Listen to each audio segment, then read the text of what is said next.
Hey Steelers fans, I'm Thomas Mott. Welcome to today's Pittsburgh Steelers news and rumor video. A lot has happened for our Pittsburgh Steelers, both good and bad, in the past 24 hours. We're going to jump into that here in just a couple of minutes. First, though, we have a mailbag video coming up this weekend. We didn't do one past couple of days because we're saving it for the weekend. So go ahead, go down below, use the hashtag Steelers. Ask any question you possibly could have regarding your Pittsburgh Steelers in the comments section. Here's the deal. You use the hashtag Steelers. That way I can find your question because not every single comment is a question. And of course, in order to get your question on the show, you got to go ahead and be a subscriber to the channels. We've got a bunch of new subscribers here. We're approaching 4,000 on the channel. So if you guys want to get a part of the mailbag, go ahead and help us out by subscribing. And then, of course, go down below and ask any possible question you could want regarding Pittsburgh. Get some good ones, though, because I'm excited to see what you guys have to ask me.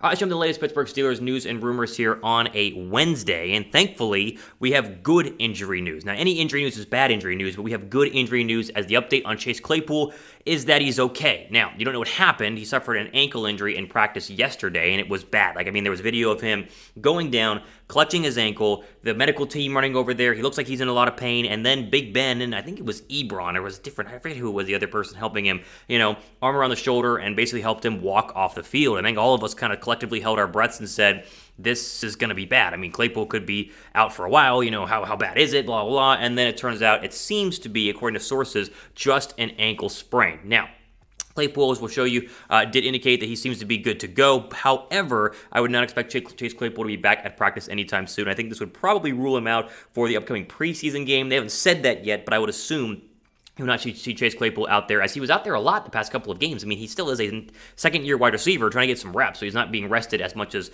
Juju Smith-Schuster is currently here in the preseason. But I would expect to not be seeing Claypool back anytime soon. Now, the Post-Gazette has a good write-up on this, and they kind of tie it back in with the James Washington trade situation, which I think is interesting. We'll throw that up on your screen right now. Quote, count these among the things the Steelers definitely didn't want to see on the second-to-last play of Tuesday's practice. Chase Claypool falling awkwardly to the Heinz Field turf and writhing in pain. Team doctor running to attend him, and Big Ben Roethlisberger and Eric Ebron propping him up as he dragged his left leg behind him into the locker room.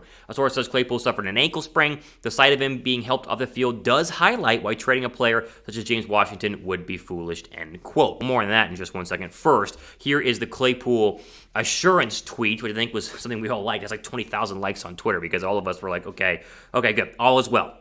Again, just seems to be an ankle sprain, but I would still, argue that ankle sprains do keep people out for a couple of weeks. So maybe he didn't play the rest of the preseason. Maybe he does. Who knows? We'll have to wait and see. Now, they mentioned in the Post-Gazette article the idea of keeping Washington just for these sort of things. And honestly, maybe they do keep Washington now. Now, this is not the reason they would keep him, but it's one of many to say, why would we get rid of a young, talented wide receiver, especially because, Juju could get hurt, Claypool could get hurt, Deontay Johnson could struggle.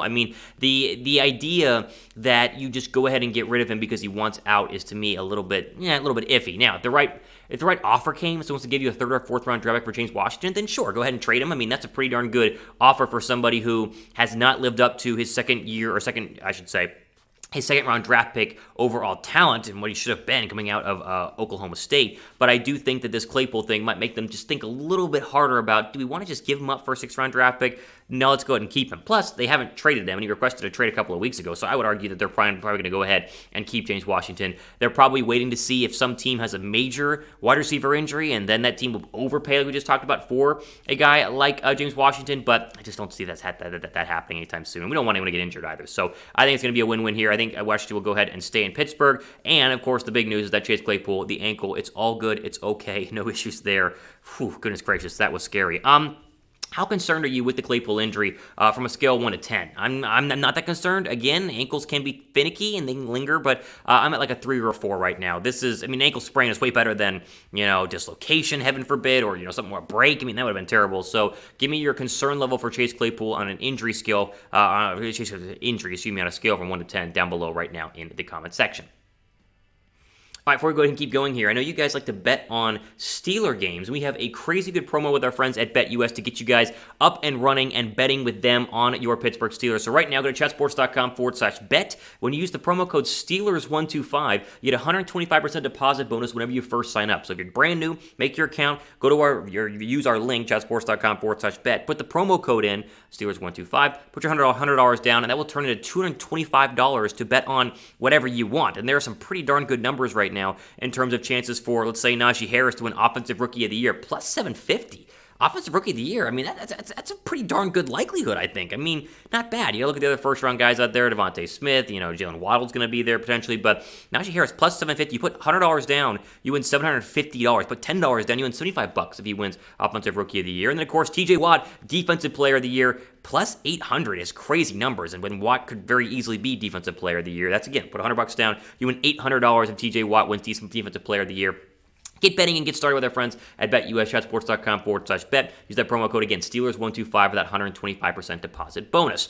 Okay, we have to quickly update you guys on the cuts that have happened, and we begin by showing you the cut dates. So yesterday was the 85-man roster cut date. They cut about every team cut about 5 players, all the way down to 85, as they get to keep all 85 until next Tuesday, where they will then go ahead and get down to 80. So another 5 will go ahead and be cut probably 6 days from today, or maybe even a little bit less, as of course, you need bodies for preseason games, hence why the cuts are kind of slow and spread out. The big cut, though, is the 53-man roster cut date. That, of course, is August 31st, and we'll have full coverage of that one because that's going to have plenty of surprise and notable cuts, which we'll talk about here in just a couple of minutes. First, we'll show you who was cut on Tuesday. Not a lot of surprises here. I mean, Chris Boswell was really never going to be pushed by Sam Sloman. That was just never really actually going to happen, and Sloman wasn't very good in training camp, so not a surprise there. Isaiah McKoy, there are a lot of young receivers on this football team, even with the Claypool possibly being out. They didn't like what they saw from McKoy. Stephon Denmark was a very easy cut here. He kept getting burnt in training camp, like every single snap. It wasn't really a surprise, so he was let go. And you throw in Brandon Walker, the offensive tackle, and Abdullah Anderson, the defensive lineman, and all these cuts. There's just not anything that's surprising here, and so we're not going to spend a lot of time on this because, the only real battle here was maybe Denmark for a cornerback spot or Sloman for the kicker spot, but Boswell was always going to go ahead and win that job. So not real a big surprise here, but those are the 5 that were let go, and they're going to do, of course, 5 more and then a bunch more after that to get down to 53 in the coming days or weeks. Name a player you guys think could be cut. Maybe is there a surprise player out there that you think is on the bubble right now based on what you've been seeing and watching from Steelers training camp and preseason games? If there is, let me know who that is down below right now in the comments section. I'll present you my potential surprise cut, and that's a big surprise if it were to happen. I don't know if this is actually going to happen, but let's talk about Mason Rudolph and the idea that he could be a surprise cut from the Pittsburgh Steelers. And I know it's crazy talk. I don't truly think it's going to happen, but I asked for surprise cuts, and so here's my surprise cut. Haskins continues to be the guy, and he's very clearly going to be the number 2 quarterback, whether he actually starts or he's the number 2 guy in the preseason game or whether it's going to take another week. Either way, he's very good. He's already won the battle. It seems very clear that he has gone ahead and won that battle. And here's the deal. Teams might not want to trade for Mason Rudolph. They might want to go ahead and just kind of keep what they have, and then if he's available from a signing standpoint, go ahead and sign him. And there is a case to keep Josh Dobbs in the practice squad because it's easier to keep Dobbs in the practice squad because you're already paying Mason Rudolph a little bit too much versus Dobbs, who's a lot cheaper, and so Dobbs is a much easier fit to go ahead and go on the practice squad. Again, I don't think this is going to happen. I think that Mason Rudolph is still going to probably be on this roster, or they're going to trade him, but no team has made any sort of offer at the moment. But the big factor here, again, is that Haskins has just been better, and he continues to be better. This is not one day Haskins is good, and then one day Rudolph is good. Rudolph hasn't been trash, but Haskins has been good pretty much the entire training camp. So I think this could be a surprise cut. I hope not, because I do like Mason Rudolph, and I want him to not only be on the roster, but if you're going to get rid of him, trade him. That way you get something in return. But I don't think that is necessarily a guarantee based on the idea that not a lot of teams need a quarterback right now, and they also probably understand that Mason Rudolph could be cut. So you just wait long enough, and then you go ahead and make a signing of Mason instead of giving up draft capital and having to go ahead and pay his current roster. So we'll keep an eye on this. I think Josh Dobbs has to continue to play well. He's got to play well in the next couple preseason games to make this surprise cut candidate an actual reality. So I don't think it's going to happen, but still, you guys want a surprise candidate? I got a surprise candidate for you guys here in one Mason Rudolph.